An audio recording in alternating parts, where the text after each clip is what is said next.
கன்னியாகுமரி மாவட்டத்தில் டாஸ்மாக் கடைகளில் காலாவதியான மதுபானங்கள் விற்பனை செய்யப்பட்டு வருவதால் மதுப்பிரியர்கள் உயிருக்கு ஆபத்தை ஏற்படுத்தும் சூழல் ஏற்பட்டுள்ளதாக டாஸ்மாக் தொழிற்சங்கத்தினர் குற்றம் சாட்டியுள்ளனர். கன்னியாகுமரி மாவட்டம் முழுவதும் உள்ள 113 டாஸ்மாக் கடைகளுக்கு செண்பகராமன் புதூர் குடோன் மூலமாக மதுபானங்கள் அனுப்பி வைக்கப்பட்டு விற்பனை செய்யப்பட்டு வருகிறது. சமீப காலமாக குடோனில் இருந்து வரும் மதுபானங்கள் காலாவதியாகியுள்ளதாகவும், கன்னியாகுமரி மாவட்டத்திலிருந்து 90 நாட்களுக்கு ஒருமுறை சுழற்சி முறையில் காலாவதியான மதுபானங்களை டாஸ்மாக் கடைகளில் இருந்து திரும்ப பெற்று குடோன்களுக்கு அனுப்பி வைக்கப்படுவது வழக்கம். அங்கிருந்து மது ஆலைகளுக்கு அனுப்பி வைக்கப்பட்டு வந்த நடைமுறை தற்போது 2 வருடங்களுக்கு மேலாக டாஸ்மாக் கடைகள் திரும்ப பெற்ற மதுபானங்களை குடோனில் வைத்துவிட்டு மீண்டும் டாஸ்மாக் கடைகளுக்கு அனுப்பி வைத்து வருவதால் காலாவதியான மதுபானங்களை விற்பனை செய்யும் நிலைக்கு ஊழியர்கள் தள்ளப்பட்டுள்ளனர். இந்த மதுபானங்கள் அட்டைப்பெட்டியில் மட்டுமே ஸ்கேன் செய்ய முடிவதாகவும், குப்பியில் ஸ்கேன் செய்ய முடியாத நிலை ஏற்பட்டுள்ளதாகவும் குற்றச்சாட்டு எழுந்துள்ளது. இதனால் காலாவதியான மதுக்களை குடிக்கும் மது பிரியர்களுக்கு உயிருக்கு ஆபத்தான சூழ்நிலை நீடித்து வருவதாகவும், இதனால் டாஸ்மாக் விற்பனையாளர்கள் மது பிரியர்கள் இடையே இது சம்பந்தமாக வாக்குவாதங்கள் தினந்தோறும் நடைபெற்று வருவதாகவும்,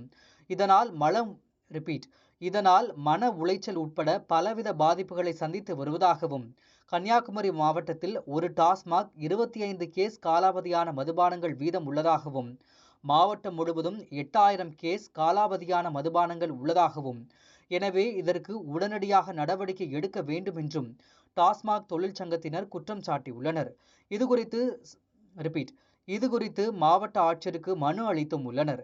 மனு அளித்த பிறகும் பல டாஸ்மாக் கடைகளுக்கு இதுபோன்ற காலாவதியான மதுபானங்கள் வருவதால் விற்பனையாளர்கள் மற்றும் டாஸ்மாக் ஊழியர்கள் கடுமையான நெருக்கடிகளை சந்தித்து வருவதாக கூறப்படுகிறது.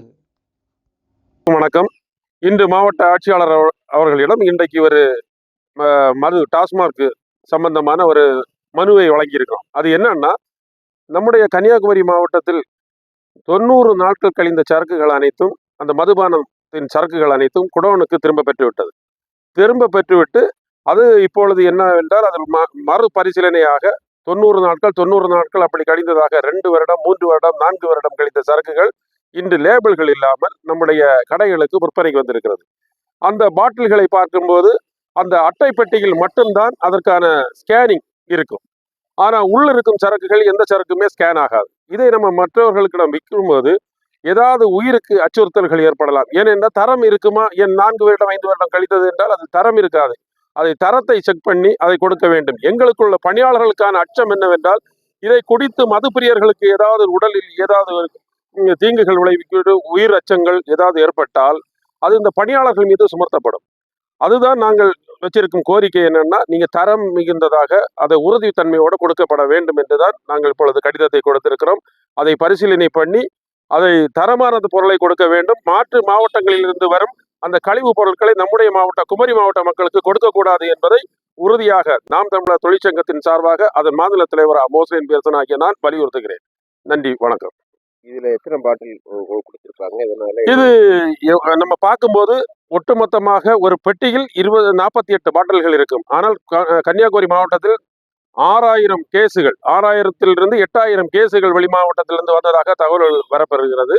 அது இந்த மக்களுக்கு கொடுக்கும் பொழுது இதில் உயிர் அச்சங்கள் ஏற்படும் என்பதுதான் கவலை. இது பணியாளர்களாகிய எங்களுக்கு அச்சுறுத்தல்கள் ஏற்படுகிறது.